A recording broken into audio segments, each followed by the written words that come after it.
Shalom victorious people. Shalom jemaat Tuhan. Luar biasa semangatnya. Selamat tahun baru jemaat Tuhan. Kita bersyukur kita bisa masuki tahun yang baru ini. Amin. Bersama dengan Tuhan Yesus. Semangat yang baru, tahun yang baru. Amin jemaat Tuhan. Baik, sebelum kita akan memulai ibadah kita akan bersatu hati membuka ibadah ini dalam doa untuk hambanya yang memimpin kita. Kita satukan hati, kita berdoa, kita bangkit berdiri. Terima kasih Tuhan untuk kasih setia Tuhan yang tidak pernah berkesudahan dalam kehidupan kami. Pemeliharaan Tuhan yang sempurna sehingga kami boleh melalui tahun 2022 dengan tuntunan kasih Tuhan yang sempurna. Di awal tahun ini juga Tuhan kami rindu Engkau yang menyertai kehidupan kami. Sehingga pada saat ini Tuhan kami datang kepadamu Tuhan. Karena kami tahu Engkaulah kekuatan kami, Engkaulah perlindungan kami, Engkau batu karang keselamatan kami. Oleh sebab itu Tuhan, pada pagi hari kuduskan, sucikan hati dan pikiran kami, sehingga benar-benar pagi hari ini kami diberkati lewat pujian dan penyembahan. Bahkan kebenaran firman-Mu Tuhan yang akan memerdekakan kami untuk menghadapi tahun 2023 dengan kekuatan yang daripada Engkau. Oleh sebab itu Tuhan, Kau ambil alih setiap kami, sehingga benar-benar pujian penyembahan kami boleh naik sebagai dupa yang harum di hadapan-Mu, yang menyenangkan hati Tuhan. Dan akan turun hadirat-Mu Tuhan yang akan membuat kami mengerti rencana Tuhan yang sempurna. Kami memberkati hamba-Mu yang akan memberitakan firman-Mu Tuhan. Urapi dengan urapan yang khusus yang daripada Engkau. Sehingga benar-benar benih kebenaran firman-Mu itu akan tertanam dan bertumbuh dalam kehidupan kami. Dan kami serahkan Tuhan WL Singer ke dalam tangan-Mu. Biar tuntun mereka Tuhan masuk hadirat-Mu dan membawa kami masuk dalam melawatan kasih Tuhan. Terima kasih Tuhan, kami tabiskan ibadah kami pada pagi hari ini. Di dalam nama Yesus kami berdoa dan mengucap syukur. Amin.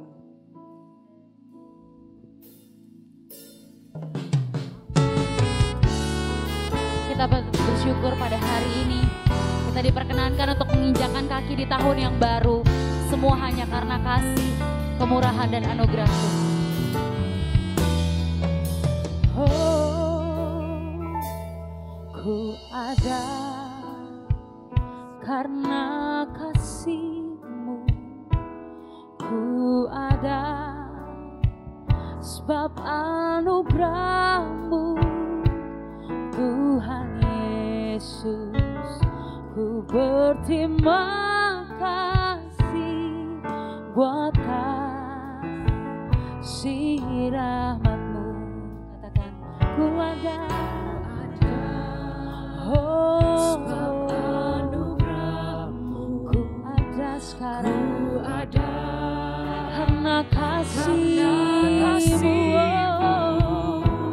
Tuhan Yesus, ku berterima kasih buat kasih rahmat. Terima kasih Yesus, terima kasih Yesus, Yesus, terima kasih. Anugerah-Mu buat hidupku sekarang.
setiap ungkapan syukur kita di hadirat Tuhan.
Bapak Ibu untuk bangkit berdiri, kita akan menyembah Tuhan lebih lagi.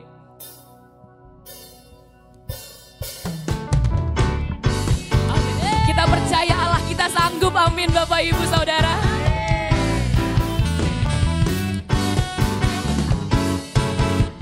Sama-sama kita katakan apa yang tak pernah dilihat oleh mata. Let's say apa yang tak pernah dilihat mata,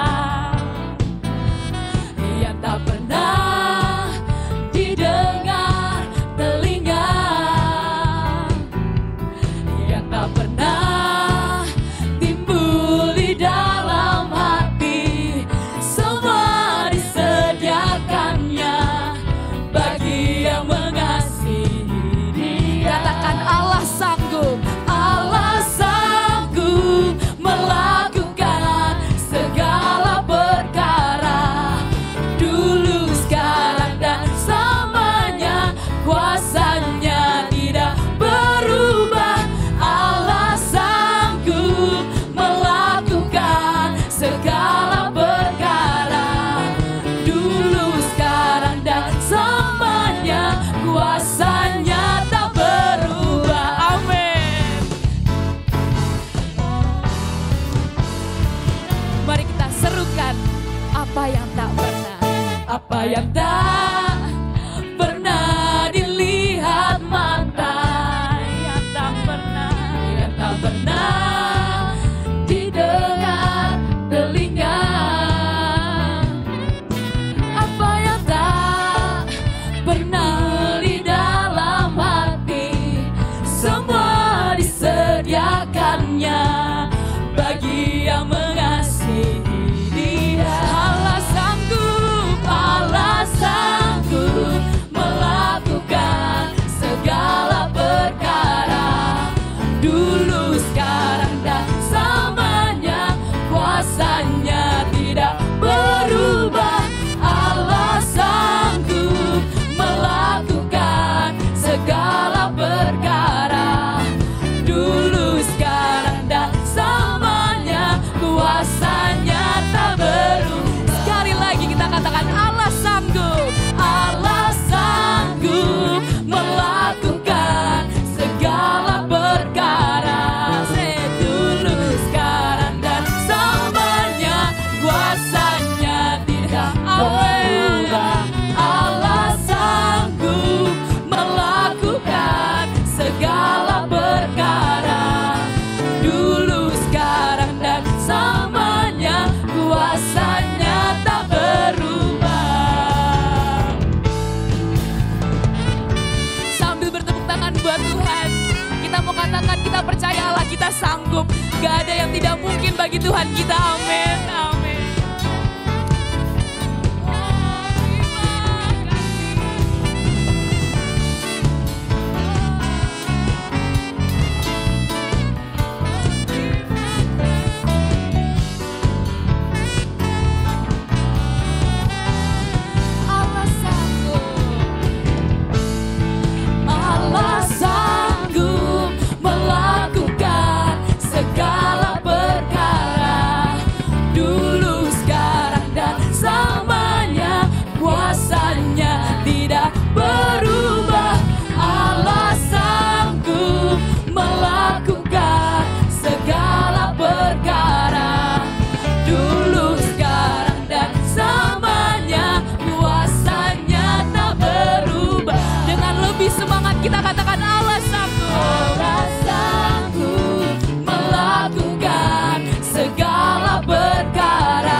Kita percaya bahwa Allah satu-satunya sumber kekuatan kita untuk kita menepati hari-hari ke depan di tahun yang baru ini. Amin.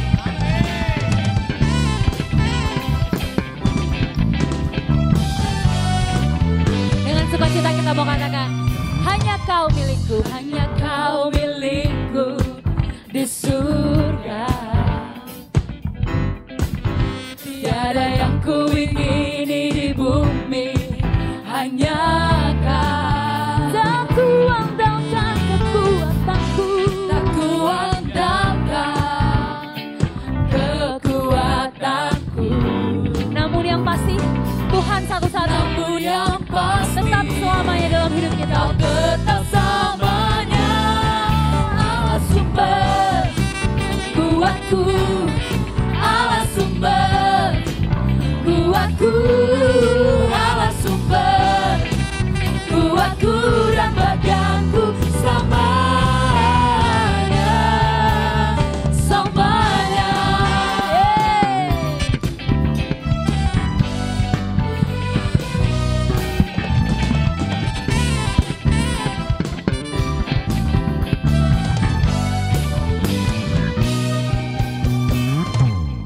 Hanya kau milikku di surga. Tiada yang ku ingini di bumi, hanya Yesus. Tak kuandalkan kekuatanku. Namun yang pasti kau tetap selamanya Allah sumber kuatku, Allah sumber kuatku, Allah sumber kuatku dan bagianku selamanya.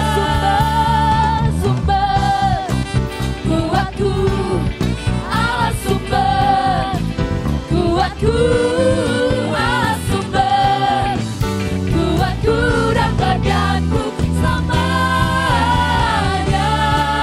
Allah sumber, boleh jemaat? Kuatku, Allah sumber kuatku, Allah sumber kuatku dan bagianku selamanya. Allah sumber kuatku, Allah sumber kuatku, Allah sumber kuatku dan bagianku selamanya,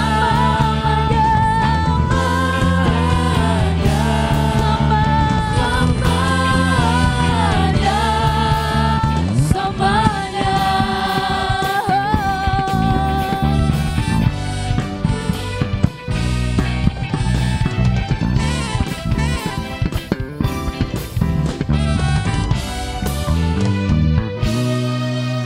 puji Tuhan. Oke, jemaat saya persilakan duduk kembali. Firman Tuhan terambil dari Mazmur 25 ayat 4 sampai 5. Beritahukanlah jalan-jalanmu kepadaku ya Tuhan. Tunjukkanlah itu kepadaku. Bawalah aku berjalan dalam kebenaran-Mu dan ajarlah aku. Sebab Engkaulah Allah yang menyelamatkan aku. Engkau ku nanti-nantikan sepanjang hari.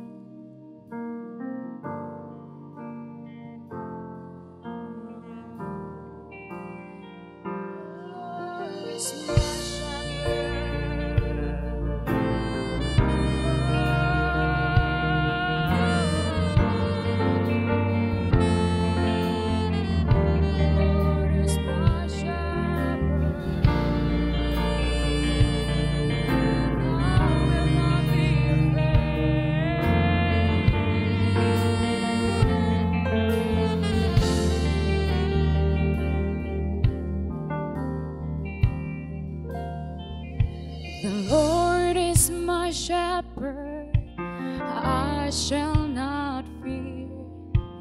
Guide me in the right path for the honor of His name.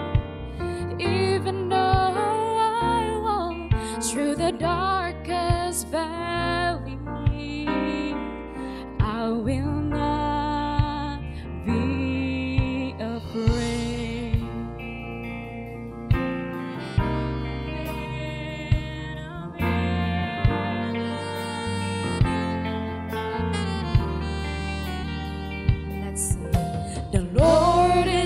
my shepherd, I shall not fear.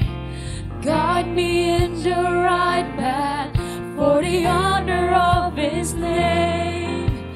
Even though I walk through the darkest valley, I will not be afraid. I will not be afraid. In You I find my joy.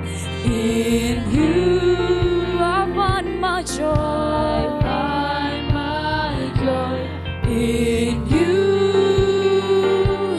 I am fulfilled. In You, Lord, in You. Dengan iman kita mau katakan, kita mau berterima kasih karena Tuhan memimpin langkah kita sampai tahun 2023 ini. Terima kasih Tuhan.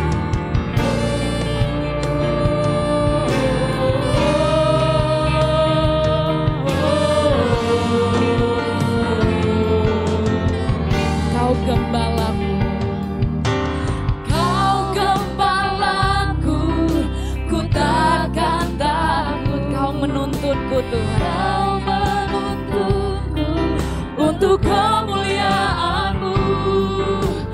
Walaupun ku berjalan di lembah gelap, ku takkan takut, sebab Kau sertaku.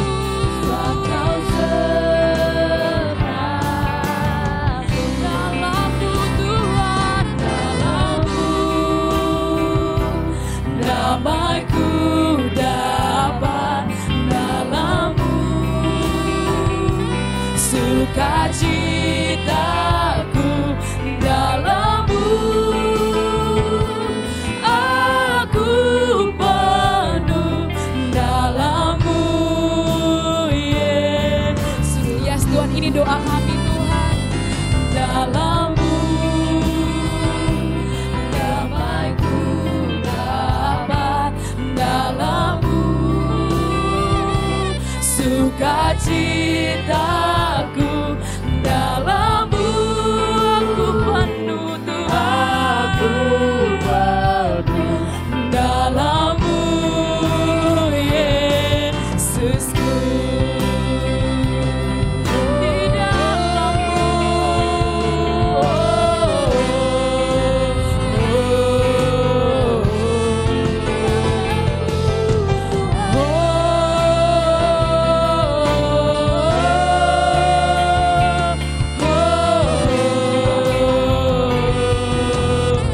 jemaat mari katakan, damaiku dapat, dalam-Mu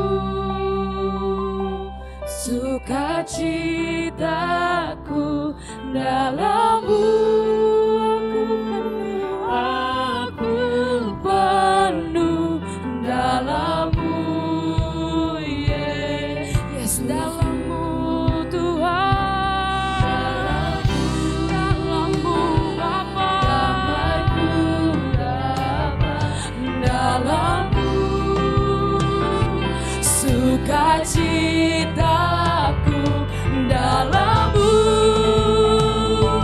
aku penuh, dalam-Mu Yesusku, dalam-Mu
bawa proposal penuh, 1 tahun ini punya rumah, 2 tahun ini punya mobil, 3 tahun ini sukses, 4 tahun ini no. Mari kita bawa kertas kosong tahun ini dan bilang Tuhan isi. Apa targetmu bagi hidupku? Biar Tuhan yang tulis semua target Tuhan, lalu kita yang tanda tangan, amin. Biar tahun ini proposal Tuhan lah yang kita lakukan. Biar tahun ini kita melakukan hanya kehendak Bapa. Biar tahun ini kita mau semakin serius mengejar Tuhan. Kenapa saudara? Karena kalau kita masih bisa masuk di tahun ini, itu artinya Tuhan masih punya rencana atas hidup kita. Ya, kita harus bersiap-siap senantiasa. Kemarin saya baru pulang dari Amerika, ada jemaat di sana, habis makan malam tidur.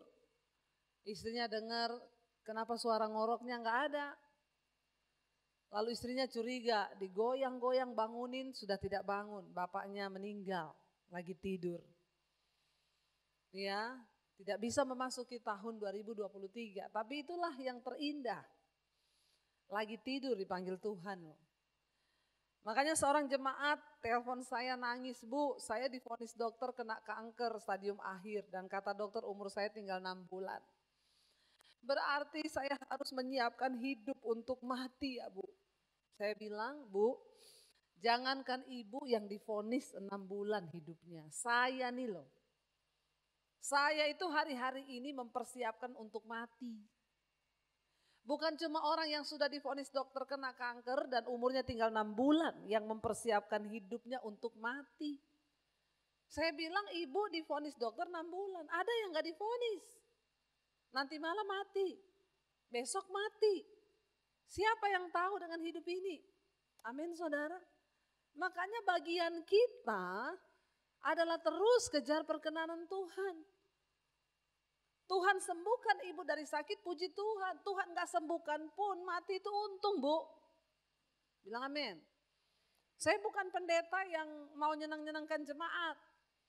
Ibu pasti sembuh, percayalah ibu. No, tidak semua penyakit harus Tuhan sembuhkan. Ada orang yang dipanggil meninggal karena kanker, ada yang dipanggil meninggal lagi tidur, ada yang karena COVID, itu cuma caranya. Tapi berarti memang waktu kita sudah selesai. Enggak apa-apa kan, tanggal 1 2023 saya ngomong soal mati. Ya, untuk mengingatkan kita. Ya, enggak usah terlalu punya ambisi yang berlebih, kerja giat harus, rajin iya. Tapi ambisi no.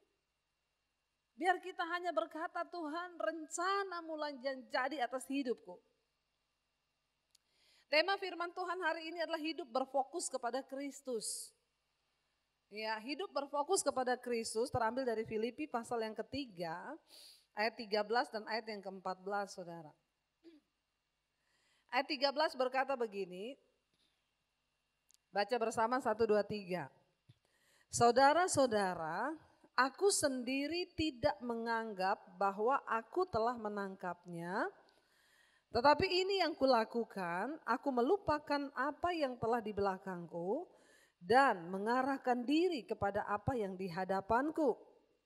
14. Dan berlari-lari kepada tujuan untuk memperoleh hadiah, yaitu panggilan surgawi dari Allah dalam Kristus.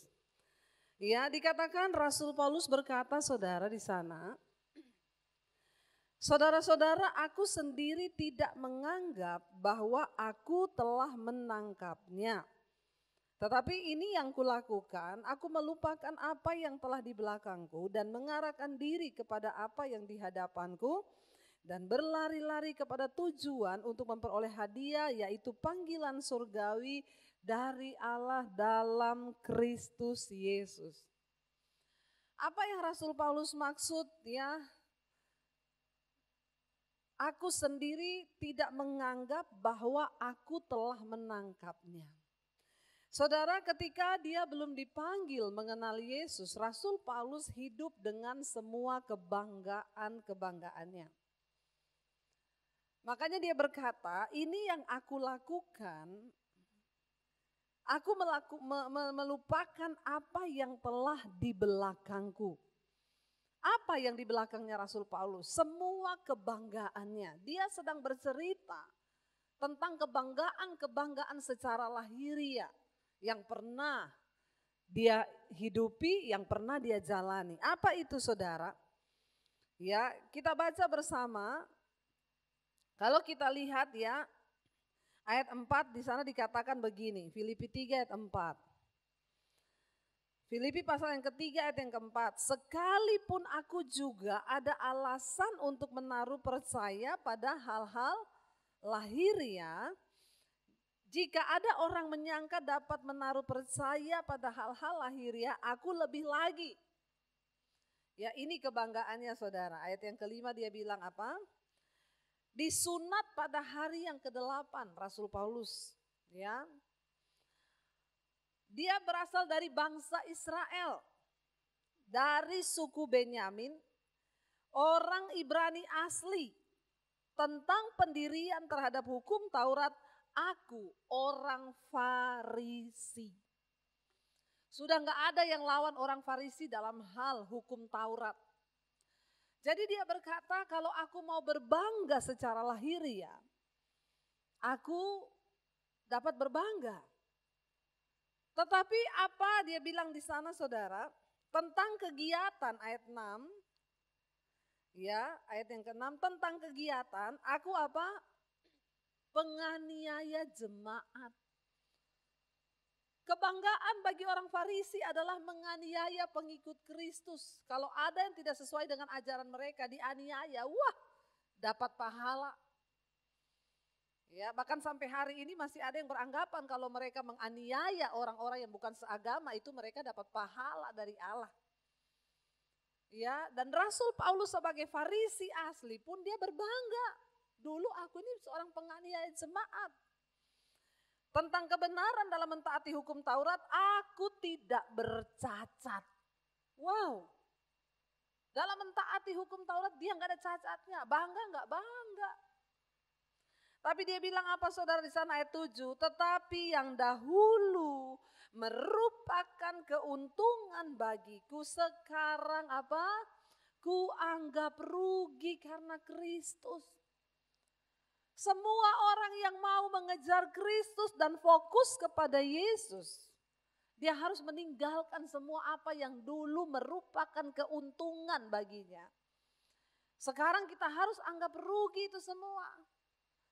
Karena ternyata waktu dia berjumpa dengan Yesus, dia menyadari, wow, tidak ada yang lain yang seberuntung ketika kita mengenal Tuhan Yesus. Amin. Mengenal jalan-jalannya. Dulu saya bangga ketika belum terima Yesus, melakukan dosa, ya ke nightclub, malam-malam bersenang-senang. Ya, saya pikir itu kebanggaan, saya bebas melakukan apa yang saya mau. Ketika aku mengenal Yesus, dulu saya bangga kalau bisa balas orang jahat dengan kejahatan, bangga, syukur lu. Lu mau bikin jahat sama saya, lu belum tahu saya lebih jahat. Kan bangga banget kan? Orang dunia kalau ngomong begitu bangga nggak? Bangga. Ya syukur ya saya hancurin hidupmu. Emang cuma kamu yang bisa bikin gitu? Baru tahu siapa saya. Bangga saudara.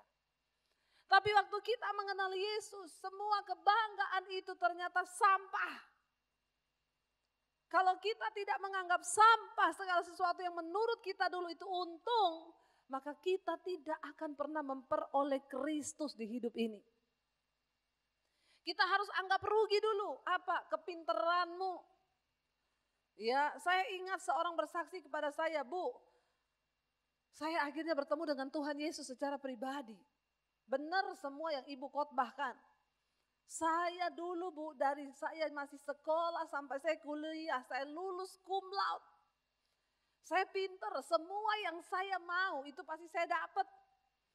Tapi ketika saya ikut tes untuk masuk ke dokteran, saya gagal. Saya marah dengan diri saya, kenapa bisa saya gagal gak lulus, saya ini cum laude. Sampai ikut beberapa kali gagal lagi. Sampai akhirnya saya bertemu dengan Tuhan secara pribadi Bu. Baru di situ saya menyadari bahwa semua kepintaran saya itu gak ada apa-apanya. Lalu saya berlutut di kaki Tuhan. Dan saya meminta petunjuk Tuhan. Saya doa menyertakan Tuhan, dan apa yang terjadi? Waktu saya merendahkan diri, saya tanggalkan semua kepintaran saya. Tuhan buat saya lulus, Bu. Saya baru mengerti. Ternyata di hidup ini tidak semua tentang diri kita. Tapi semua yang terjadi di hidup kita itu karena Tuhan. Amin, Bapak Ibu. Kita harus menganggap yang dulu-dulu itu rugi. Ya, kepintaran kita, kebisaan kita, kehebatan kita, bahkan dulu kita menganggap dosa itu untung. Ya, Rasul Paulus bilang, aku anggap rugi semua itu. Ayat 8. Malah segala sesuatu ku anggap rugi karena apa? Pengenalan akan Kristus Yesus Tuhanku itu lebih mulia daripada semuanya. Oleh karena dialah aku telah melepaskan semuanya itu dan menganggapnya sampah supaya aku memperoleh Kristus. Jadi bagaimana kita bisa memperoleh Kristus di hidup ini? Jangan sampai kita lewati tahun ini tanpa memperoleh Kristus. Sudah cukup kita hidup sebagai orang Kristen, tapi kita nggak memiliki Yesus dalam hidup kita. Beli tiket saudara, besoknya kami ke bandara. Dia bilang, Bu, untung ibu beli tiket ini. Kenapa? Yang penerbangan hari ini dari Denver ke Chicago juga cancel. Jadi itu tiket saya benar-benar sudah angus semua. Terus oke, kita berdoa supaya ini enggak cancel. Sampai di bandara saya lihat jadwal penerbangan. Ada 2 penerbangan yang ke villa malam itu. Penerbangan yang lain banyak, tiba-tiba nyala lampu ting, cancel ting, cancel ting, cancel ting, cancel ting, cancel, badai.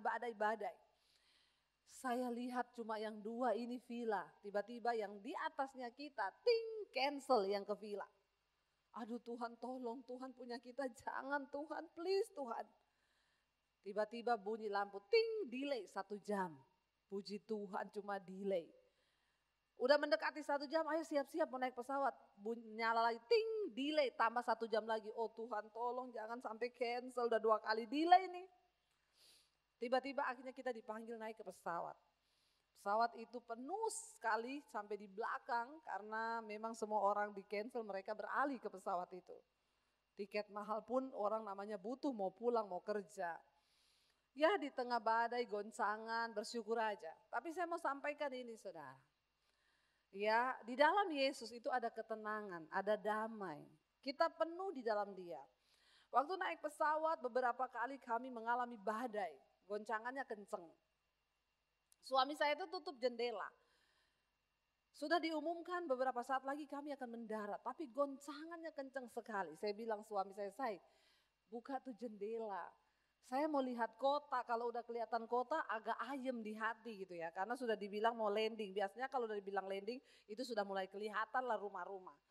Sama suami saya diangkat penutup jendelanya, yang saya lihat awan tebel hitam. Nggak ada cahaya, tiba-tiba saya makin takut kan. Saya langsung bilang tutup lagi. Akhirnya ditutup sama suami saya. Di situ Tuhan tuh bicara sama saya. Di tengah badai, enggak usah kamu lihat badainya, nanti kamu makin takut. Kamu fokus aja kepada Tuhan yang menyertaimu. Terus saya akhirnya nyanyi-nyanyi. Saya lihat anak saya juga udah diem semua. Saya lihat suami juga diem. Tapi di situ Tuhan tuh bicara begini, enggak apa-apa. Anakmu sudah di dalam aku, semua kamu satu keluarga sudah dalam aku. Disinilah kenapa orang itu harus memiliki yang namanya keyakinan. Ketika engkau punya keyakinan, itu cukup. Saya langsung sadar, iya Tuhan ya, bukankah hidup adalah Kristus, mati adalah keuntungan? Saya bersyukur kami sekeluarga, kalaupun jadi apa-apa udah sekeluarga bareng-bareng ketemu Tuhan kan. Ya udah akhirnya saya tenang, saya nyanyi-nyanyi. Waktu turun, tapi saya bertanya apakah anak-anak saya juga punya keyakinan yang sama dengan saya. Waktu turun anak saya bilang gini, aduh mam, goncangannya kenceng banget ya mam. Saya tanya, terus kamu takut? Aku sudah minta ampun dosa semua, menyerahkan roh, jiwa dan tubuhku sama Tuhan di tengah badai itu. Tuhan, ampuni semua dosa-dosa saya di pikiran, perbuatan, perkataan. Aku serahkan roh, jiwa dan tubuhku. Terus Roh Kudus tuh ngomong, berarti dia juga punya keyakinan. Ketika kita memiliki Kristus, saudara, itulah keuntungannya kita punya Yesus. Ya, di tengah badai yang seperti itu kita nggak pernah tahu apa yang akan terjadi. Saya tuh lagi di benua mana, apakah bisa pulang ke Indonesia, itu benar-benar di pertanyaan saya. Tapi ternyata Tuhan menyertai, dan kalaupun terjadi apa-apa. Waktu saya lagi di sana tuh yang cancer tuh telepon, saya bilang jangankan kamu yang kena cancer ya. Saya ini besok tuh mau pulang, saya naik pesawat, ini semua badai di Amerika, saya nggak tahu apa yang akan terjadi. Bisa saja saya yang mati duluan daripada kamu yang divonis 6 bulan sama dokter. Nggak ada orang bisa sombong dengan hidup ini. Tapi kalau kita punya Tuhan, kita punya Yesus, Dia adalah jaminan atas segala sesuatu. Amin, saudara. Dan kita manusia perlu itu.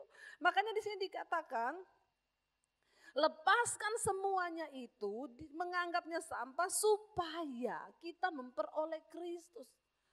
Bagaimana supaya kita memperoleh Kristus? Tanggalkan semua kesombonganmu, apa yang kau anggap kebanggaanmu, mungkin hartamu, kedudukanmu, pangkatmu, kehebatanmu. Dan angkat tangan pada Tuhan dan berkata, Tuhan, Engkau segala-galanya bagiku. Mau sekaya apapun, mau sepintar apapun. Ketika kita akan berhadapan dengan kematian, bukankah kita ini gak punya apa-apa? Dan disitulah kita hanya butuh Tuhan. Saudara, tidak ada yang bisa menjanjikan bahwa tahun ini akan menjadi tahun yang tidak ada masalah. Apa yang Rasul Paulus katakan di sana? Ayat yang ke-9, ya. Dia berkata, yang aku inginkan adalah berada di dalam Yesus. Ya, dan bukan dengan kebenaranku sendiri karena mentaati hukum Taurat, melainkan dengan kebenaran karena kepercayaan kepada Kristus, yaitu kebenaran yang Allah anugerahkan berdasarkan kepercayaan. Mari kita tanggalkan semua kebenaran-kebenaran kita. Jangan menjadi orang Kristen yang masih hidup dengan kebenaran kita sendiri. Ada banyak orang gak bisa mengampuni. Orang tua tidak bisa mengampuni anak. Saya tanya, ibu kenapa gak bisa ampuni anak? Ibu sudah minta maaf, kemarin ada yang telepon. Anak-anak saya blok semua telepon saya, Bu. Hanya karena saya belain satu anak saya. Ya, anak saya yang laki-laki ini masuk penjara, dia melakukan banyak kesalahan. Saya tebus dari penjara, saya bayar semua dengan uang pinjaman. Tadinya semua anak yang lain bilang jangan ditebus mah, biar dia merasakan proses di penjara. Tapi saya cari uang pinjaman untuk bayar anak ini. Begitu keluar ternyata dia gak semakin baik, malah semakin jahat. Tambah utang kemana-mana, saya dikejar-kejar orang. Akhirnya anak saya yang lain memblok saya. Saya bilang iya terjadi karena ibu mau jadi Tuhan buat anak ibu yang satu. Biarkan dia membayar harga, biarkan di penjara. Karena didikan itu memang sakit tapi mendatangkan sesuatu yang baik. Kalau ibu bebasin gitu sekarang, saya dikejar utang, saya mau minta uang ke anak-anak saya yang lain. Tapi mereka sudah blok saya. Saya bilang ibu datang minta maaf kepada anakmu. Ada orang-orang tua yang berkata, gak bisa Bu, saya ini orang tua. Bagaimana saya bisa minta maaf sama anak? Harusnya mereka dong yang lebih kecil, anak saya yang datang sama saya, bukan saya. Seringkali kebenaran-kebenaran kita yang kita hidupi itu yang bikin hidup kita ini jadi sial. Ayo tanggalkan. Saya bilang kenapa ibu sekarang ada dalam penderitaan? Karena ibu menghidupi kebenaran ibu sendiri. Kalau ibu konseling sama saya, ibu tanya, Bu anak saya di penjara. Di penjaranya karena apa? Judi, narkoba, saya akan biarin dia di penjara. Alkitab berkata Tuhan menghajar orang yang dikasihinya. Kalau Tuhan masih mengasihi anak ibu, biar dia menderita dulu di penjara. Biar dia rasakan akibat dari dosa. Tapi kalau ibu mau tebus, cari utangan tebus, ya ibu bayar sendiri harganya. Benar, keluar malah makin jadi.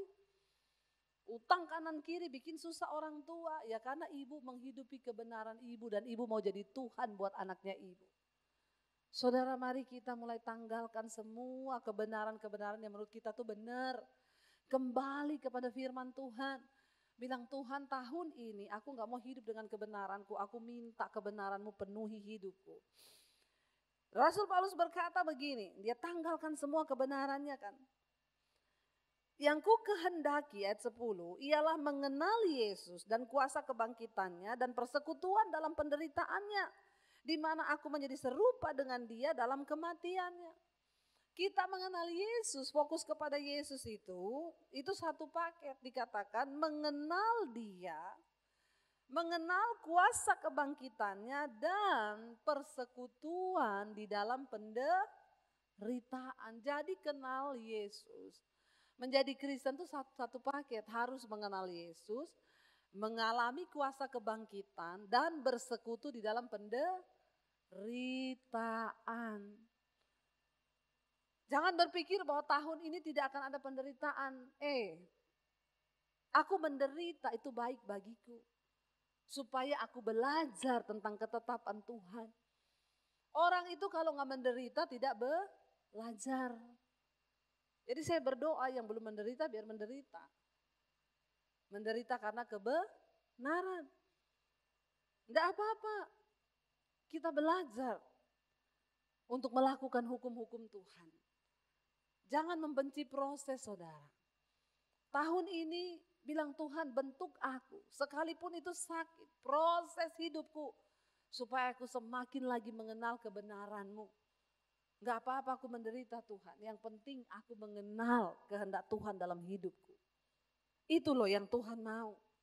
Dan itu yang Rasul Paulus katakan. Aku menderita itu baik bagiku. Supaya aku belajar tentang ketetapan Tuhan.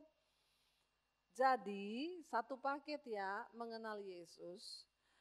Mengalami kuasa kebangkitannya. Dan juga berada dalam persekutuan dengan penderitaannya. Kita harus menderita. Kalau saudara ikut Yesus belum menderita, nah itu saya bertanya, apakah saudara sudah sungguh-sungguh ikut Yesus? Karena orang yang ikut Tuhan pasti akan menderita. Kita difitnah gak boleh bales. Menderita enggak? Menderita itu. Malah suruh doain. Ya, kita orang utang gak boleh nagih. Ada di sini yang nagih utang? Saya menderita Bu, nagih utang Bu. Kalau ada yang datang sama saya, itu Bu keluarga saya gak bayar utangnya. Saya bilang, siapa suruh kasih utang sama orang? Ya Bu, saya bilang, kalau ada orang utang, ini jadi pengalaman buat kita di tahun ini. Supaya jangan tambah-tambah penderitaan di hidupmu. Kalau ada orang utang datang pinjem 50 juta. Tapi iman saudara tidak sampai di 50 juta itu. Pikir dulu, kalau ini dia enggak ganti. Imanku tuh nyampe enggak ya? Kalau hatimu enggak rela kehilangan 50 juta, jangan kau kasih 50 juta. Kasih saja 10 juta tapi dengan kerelaan. Enggak usah ditagih, enggak usah diminta. Relakan itu. Ya, ada orang-orang yang masuk dalam penderitaan karena nagih utang. Ini juga saya mau sampaikan buat suami istri. Bapak-bapak, jangan engkau punya kebenaran sendiri. Pokoknya istriku itu saya gaji cukup. Jadi dia gak perlu tahu jumlah saldo saya berapa. Dia gak perlu tahu PIN ATM saya berapa. Kalau ada di sini yang seperti itu suami istri bertobat. Anda tidak mungkin diberkati tahun ini. Kalau dalam hal keuangan saja suami istri tidak jujur. Kita harus terbuka. Karena suami istri itu satu tubuh. Ya, jangan sembunyikan dari istrimu. Demikian istri, jangan boros. Ya, kita pakai itu uang untuk yang sesuai dengan firman Tuhan. Saya pernah saudara ada suami meninggal. Saya datang ke pemakaman, istrinya bilang, saya bingung Bu mau urus pemakamannya ini, nggak tahu mau ambil uang dari mana. Padahal saya tahu suaminya itu orang yang sukses di pekerjaannya, pengusaha. Saya bilang, lah masa ibu nggak ada uang, lah uangnya suami. Lah itu dia Bu, ATM-nya ini saya udah ambil dari dompet, tapi saya nggak tahu PIN-nya. Astagfirullah, subhanallah. Jangan sampai ada saudara yang seperti ini. Akhirnya urus PIN tidak gampang. Ya, tunggu berapa hari lagi di depan pegawai bank harus ada notaris yang hadiri, di depan petugas yang berwajib buat surat keterangan untuk buka PIN. Jangan sampai saudara, kalau engkau mau lihat Tuhan berkati hidupmu dalam hal keuangan, engkau suami istri harus terbuka. Saya dengan suami tahu, suami saya pegang kartu ATM-nya. Silakan kamu mau apa aja bawa kartunya, tapi mobile bankingnya ada di saya. Jadi kalau dia mau ngapa-ngapain, ini tadi keluar buat apa? Ini buat apa? Saya tahu semua laporannya. Enggak apa-apa kan kita saling mengawasi. Dan saya juga bersyukur suami saya bukan orang yang kalau mau beli apa mesti tanya saya. Aku mau beli ini boleh enggak? Kadang saya bilang boleh enggak apa-apa, enggak usah mahal. Kita bukan orang yang salah menggunakan uang. Sebaliknya suami saya ngomong ke saya, kalau kamu digerakin Tuhan untuk berkati orang, berkati pekerjaan Tuhan, enggak usah tanya saya. Karena saya percaya kamu lebih peka dengan Tuhan. Jadi saya mau memberkati siapa aja enggak usah konfirmasi dia lagi. Dia tahu saya istri yang bisa dipercaya. Istri-istri juga jangan mata duitan. Kalau dipercayakan suami uang, ya jangan aneh-aneh. Ya, kebutuhan rumah tangga belum terpenuhi, udah beli tas, beli baju, beli perhiasan. Dahulukan apa yang terpenting. Ayo, kalau saudara mau melihat berkat Tuhan di tahun 2023 ini. Dalam hal keuangan, engkau harus terbuka dan engkau harus jujur. Terutama di hadapan Tuhan dan juga di hadapan istri. Memang ini khotbah agak menyakitkan buat bapak-bapak sih. Tapi lihat saudara, ya, karena Yesus berkata, kalau engkau tidak jujur dalam hal mamon, maka dalam segala hal engkau juga tidak bisa dipercaya. Orang itu cuma dari mamon aja terlihat. Karena di dunia ini orang kalau nggak cari Tuhan, dia cari mamon. Yang cari Tuhan aja banyak yang masih kejar mamon. Kalau engkau mau melihat berkat Tuhan tercurah, ayo kita gunakan uang kita untuk kepentingan kerajaan Allah. Lihat sekelilingmu, orang-orang yang membutuhkan. Jangan berada di dalam Kristus dengan kebenaran kita, tapi berada dengan kebenaran yang sungguh-sungguh dari Bapa. Lalu ayat ini berkata, ya barulah saudara, supaya akhirnya dia bilang, aku beroleh kebangkitan dari antara orang mati. Hanya orang-orang yang bersekutu di dalam Yesus, di dalam kebangkitannya dan penderitaannya, mereka yang akan dibangkitkan dari antara orang mati. Bukan seolah-olah aku telah memperoleh hal ini dan aku telah sempurna, melainkan aku mengejarnya. Kalau aku dapat menangkapnya, karena aku pun telah ditangkap oleh Kristus Yesus. Baru masuk ayat yang ke-13. Ayo kita kejar. Yang namanya mengejarnya itu dengan sekuat tenaga saudara. Saya kemarin nonton satu liputan. Lomba lari 100 meter. Yang disorot oleh kamera bukan pelarinya tapi kameramennya. Saudara tahu itu kameramen, dia pegang kamera besar. Dia lari, dia di luar lingkaran pelari kan. Larinya lebih kenceng ternyata dari para pelari. Dan dia masih pegang kamera loh. Kenapa dia harus berlari lebih kencang? Karena dia ada dalam satu tugas dan tujuan untuk dapat video kan. Nah videonya dia itu dia harus mendahului pelarinya. Jadi saudara tanpa dia sadari kamera itu men-shoot dia. Semua orang lupa dengan pelarinya. Karena matanya tertuju kepada kameramen ini. Dia pikul kamera gede, dia lari begitu rupa. Ya saya nggak tahu setelah itu kayaknya dia beralih profesi jadi pelari deh. Tapi kenapa dia melakukan itu? Itu totalitas tanpa batas. Karena ada sebuah tujuan. Untuk dapat gambar, dapat video yang bagus. Tapi dia lupa, dia lebih jago ternyata daripada pelarinya. Saudara di hidup ini kalau engkau fokus pada sesuatu, maka engkau akan mengejarnya. Ayat ini berkata, mari kita fokus pada Yesus. Sehingga kita mengejarnya supaya kita juga memperolehnya. Jangan biarkan tahun ini berlalu tanpa pengenalan yang benar akan Tuhan. Saya undang para imam musik maju ke depan, kita mau berkata di hadapan Tuhan. Bapak, pegang tangan kami hari-hari ini. Bilang kepada Tuhan, Yesus pegang erat tanganku. Karena kami tidak dapat hidup di luar kasih-Mu Tuhan. Datang pada Yesus, memohon anugerahnya. Dan berkata, pegang erat tangan kami Tuhan. Sebab kami tidak dapat hidup di luar anugerah-Mu. Mari bangkit berdiri bersama saudara. Tuhan, kami bawa rumah tangga dan pernikahan kami. Biarlah kami hidup dengan kebenaran Kristus. Sebagai suami, kami tidak hidup dengan kebenaran kami sendiri. Tapi kami mau memperoleh Yesus dengan kebenarannya. Demikian sebagai istri, kami mau tanggalkan segala kebenaran kami. Dan kami mau hidup dengan kebenaran Tuhan. Sebab kami tahu itulah kunci agar kami memperoleh Kristus. Dan janji-janji Tuhan di dalam hidup kami. Tuntun langkah kami di tahun 2023 ini. Kami tidak bisa melangkah tanpa penyertaan Tuhan. Bahkan anak-anak kami, keturunan kami, anak cucu kami, bawa mereka juga berjalan di dalam jalan Tuhan.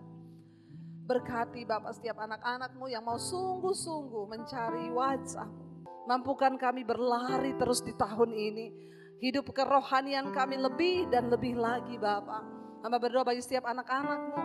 Mereka yang sungguh-sungguh membuka hati hari ini. Turunlah kiranya rahmat anugerah. Kekuatan yang dari Roh Kudus melimpah. Berkati gereja-Mu di tempat ini. Berkati Pak Abraham dengan istri, semua anak-anak, keturunannya, anak cucunya. Dalam perkenanan Tuhan. Bawa keluarga ini Tuhan. Bahkan berkati setiap kami agar hidup kami juga boleh menjadi berkat di tahun ini. Mari buka hati dan tangan kita saudara, karena itu terimalah kiranya berkat dari Allah Bapa, cinta kasih Tuhan Yesus Kristus, penyertaan Allah Roh Kudus melimpah atas hidup kita mulai hari ini bahkan sampai kali yang kedua Tuhan Yesus datang menjemput kita, nama kita tercatat di dalam kitab kehidupan. Dalam nama Tuhan Yesus yang percaya diberkati Tuhan, katakan bersama, amin, amin, amin.